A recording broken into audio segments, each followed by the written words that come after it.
Para kinasih wonten patunggilanipun Sang Kristus, mugi berkah lan pangayomaning Allah tansah mawujud wonten ing gesang panjenengan. Pinanggih kaliyan kula Surono saking GKJ Setayu ing Sabtu Winedar edisi Kemis 18 Desember 2020. Sabtu Winedar ing wanci menika kanthi jejer ngrasuk Sang Kristus ingkang dipun dasarken saking Galati bab 3 ayat 17 ingkang mekaten. Awit kowe kabeh kang padha kabaptis ana ing Sang Kristus wis padha ngrasuk marang Sang Kristus.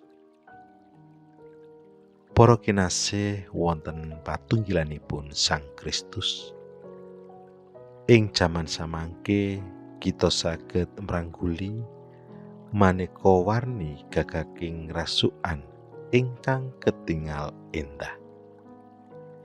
Ing sasisih kangge nutupi badan saking panasing surya, gagraking rasukan ugi saged kangge ngetingalaken ayahan utawi pakaryan lan asal usulipun tiyang ingkang ngangge rasukan punika.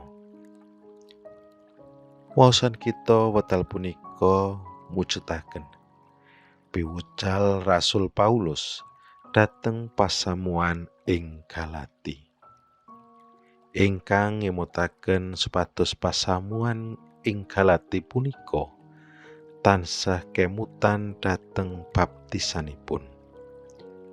Awit tiyang ingkang sampun kabaptis ateges sampun manjing dhateng Sang Kristus.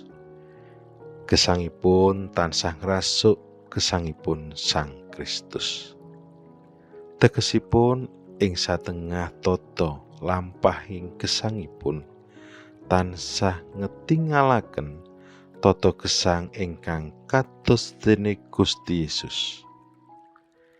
Kawigatosan, katresnan, kesabaran lan ugi kawicaksananipun Gusti Yesus punika kedah kawarna ing gesangipun para pendherekipun.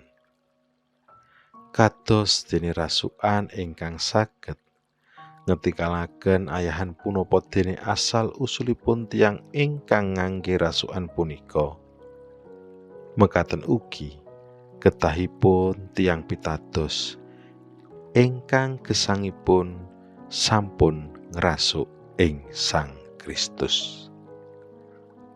Kados pundi menggahing kita sedaya pinangka para umat kagunganipun ingkang sampun kabaptis?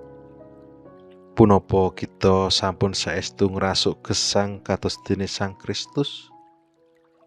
Punapa piwucal andhahipun ugi sampun kita lampahi? Satemah gesang kita ugi sampun dados paseksi menawi kita punika para putra kagunganipun Gusti. Punapa malah kosok wangsulipun gesang kita dados sandunganipun sanak kadang kiwa tengen kita?